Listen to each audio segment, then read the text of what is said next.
It's been 20 years since the first GTA came out, and so much has changed, from the visuals, to the games, to the multiplayer aspect. So here's how GTA has evolved over the years.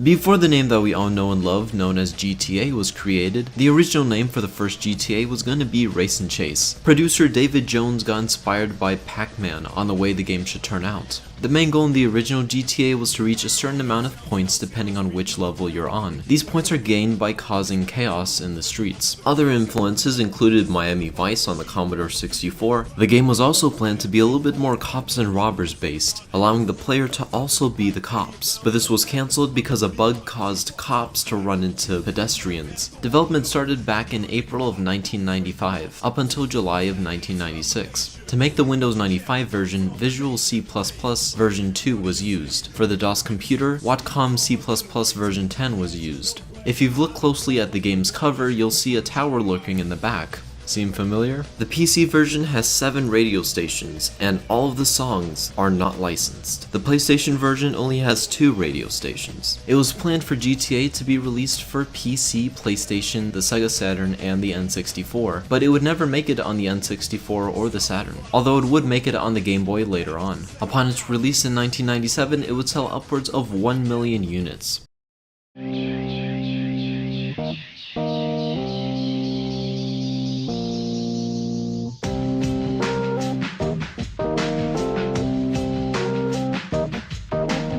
Remember, respect is everything.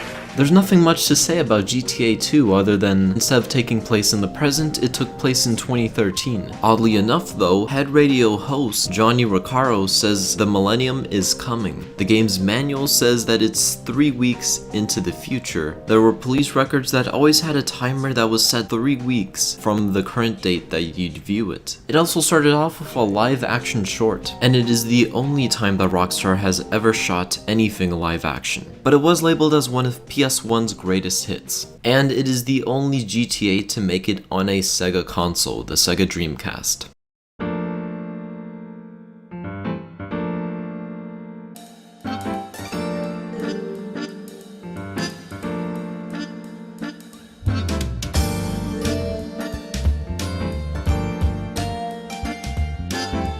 Let's teach these would-be tough guys what it means to be a tough guy. GTA 3 would become the first 3D GTA game. The developers got inspired by things such as The Sopranos and the movie Goodfellas, but GTA 3's development would be at the wrong time at the wrong place. Literally, as it was planned to be released on October 3rd of 2001, a month after 9/11. Dan Houser, a game producer at Rockstar, explained that GTA 3 had been affected by this, not just because of the wrong time to release this subject of the game, but also because Rockstar's office was actually really close to the Twin Towers. Dan even wanted to cancel GTA 3, but because they were so close to finishing the game, they decided to release it anyways. There were also drastic changes to the game. The police car's color from in real life NYPD color was changed to a scheme of black and white. Skyscrapers were removed, airplanes were made unsolid, and one mission was removed because it mentioned terrorism. Even certain dialogues were removed. The cover art was also transformed, and it is the artwork that we see today, commonly referred to as box art. Some of us enjoy using first person in GTA 5, but believe it or not, there are files in GTA 3 that suggest that first person could have been implemented but was just never used.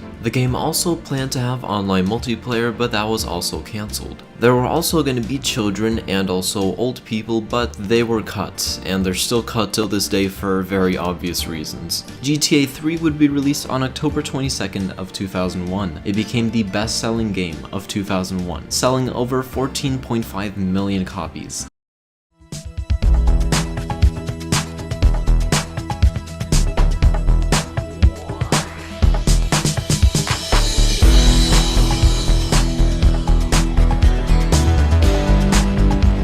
I got us some cannons in the trunk. Holy shit, where'd you get all this stuff? Been saving for a rainy day.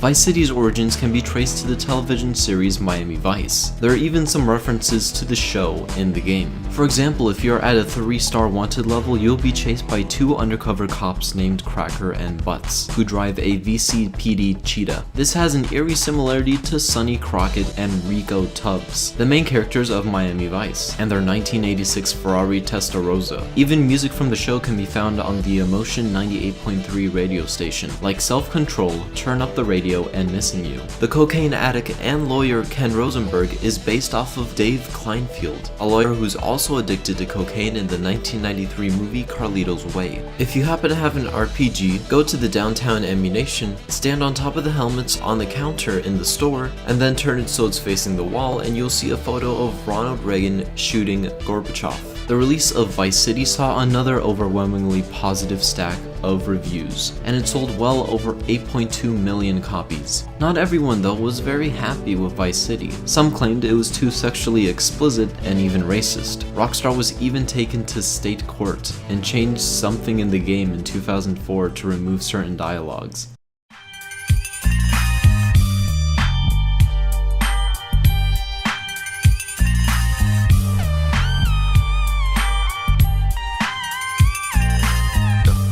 Yourself some colors, fool, and a haircut. It's embarrassing to be seen with you.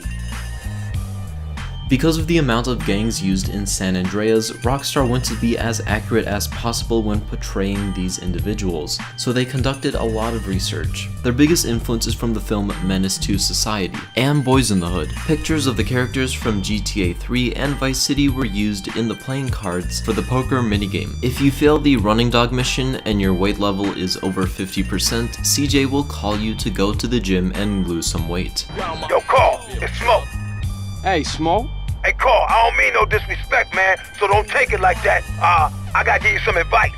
What? The gym, my friend. You're letting yourself go. That's a bit much coming from you, huh? Hey, look, Carl, I'm big bone, but I'm still an athlete.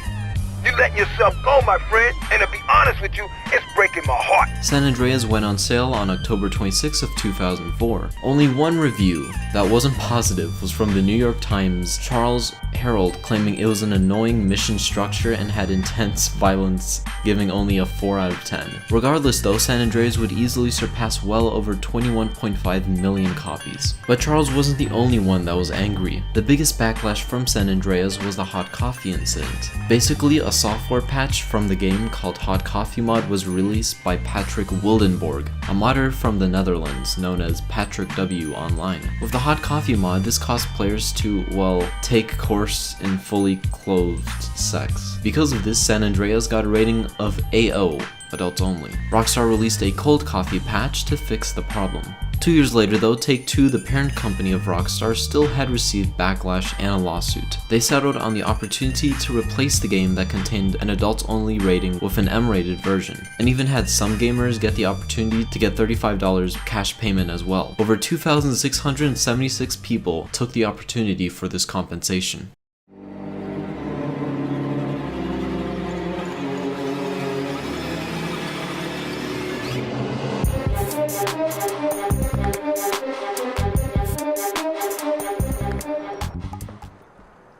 Welcome to Burger Shop, motherfucker. Work on GTA 4 began way back in 2004 after San Andreas hit shelves. This would be the first time Rockstar had the opportunity to use their Euphoria engine to make NPCs have realistic motions and reactions to certain events. This would also be the first GTA to have HD graphics thanks to it being on next-gen consoles. To try out this new technology, Rockstar wanted to choose a place vibrant and huge, so they went with New York. In Dan Houser's words, because we were working in high definition, we knew we needed a shitload of research. We wanted to be somewhere where we had a foothold. Another goal Rockstar had in mind to make the game more immersive was to have areas you can enter and have little to no dead spots. Rockstar focused on how immersive GTA 4 could be, that music became a really big focus for this one. All the songs in GTA 4 were purposely chosen to captivate the New York City vibe. Ivan Pavlovic, a Rockstar music supervisor, said, "We had to pick the songs that make New York today what it is, but make sure that they won't feel dated by the time the game comes out. Rockstar got into contact with over 2,000 artists/agents to get the rights to publish their music. Rockstar even paid $5,000 per song. Rockstar even conceived the possibility that it would be a good idea for players to purchase music from the record shop in the game and for Nico to have a music player. DJ Green even produced music exclusively for Beat 102.7. Upon its release in 2007, Take-Two sued Thompson.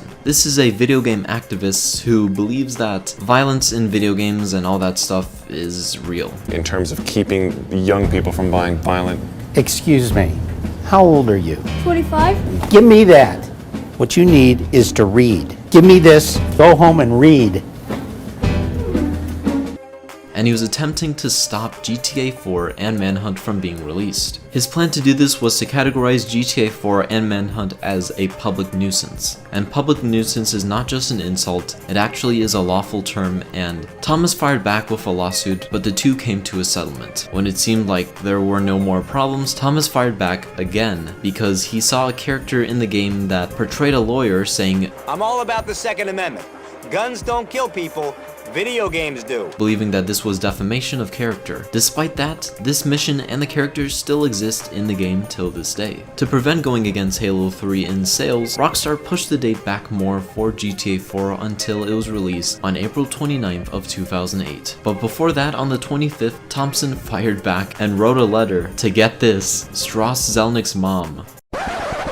And if you didn't know, Strauss is the director of Take-Two Interactive. The letter says, the pornography and violence your son traffics in this kind of stuff that most mothers would be ashamed of to see their son putting into the hands of other mothers' children. He finished the note by saying, Happy Mother's Day. Oh my god, you can't make this shit up. Take-Two and Rockstar did not comment on this incident.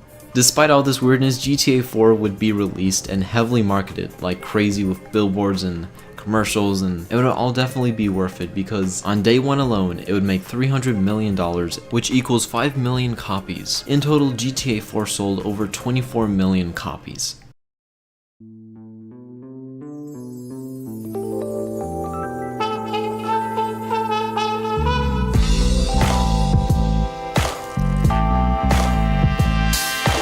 Hey, let's bounce. Bounce. We're bouncing now. GTA 5's development dates back all the way to 2009. Over 1,000 people were placed to work on it. Because of how much Rockstar tampered with the 360 and PS3, they were able to max out the graphics and make the game look extremely beautiful. The budget for GTA 5 was $265 million, which makes it the most expensive game ever developed, if you don't count Bungie and Activision's Destiny team-up, which was $500 million.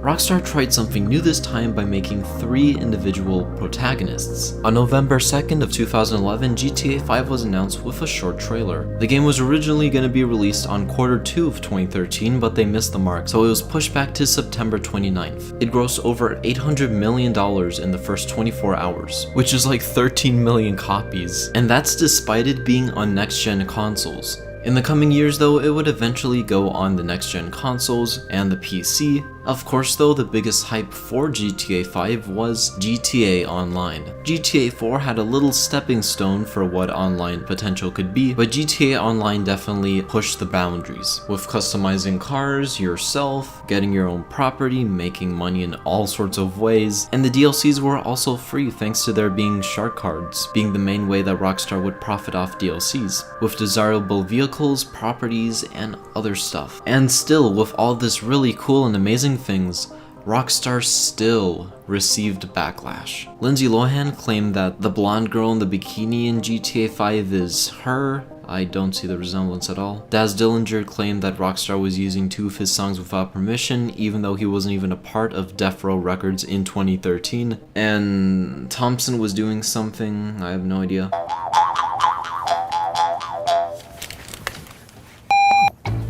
Wow. And this time, instead of people talking about how violent GTA was, it was a feminist frenzy for being a sexist video game. In fact, it seemed that there were so many feminists attacking GTA, Australian Targets, and even some Kmarts were forced to remove the game from shelves after Change.org racked up 40,000 signatures. IGN's Luke Riley even attacked Change.org's petitions and called it misinformed. But then there was a petition saying that GTA 5 should go back on shelves, and that got over 60,000 signatures. Despite that ridiculous backlash, GTA 5 has sold well over 95 million copies. That's around like $5 billion, making it the third best-selling game of all time, right behind Minecraft and Tetris. GTA 5 is so powerful that despite it being 4 years old, in 2017 the game still sold more copies than Super Mario Odyssey, Star Wars Battlefront 2, and it's just under Breath of the Wild. Yeah, that's the evolution of GTA. It's a crazy story. We went from just running people over and shooting people and beating people up to flying around in DeLoreans and motorcycles that shoot missiles and getting called gay by 12-year-olds. It's very interesting. It's still fun. It still is fun.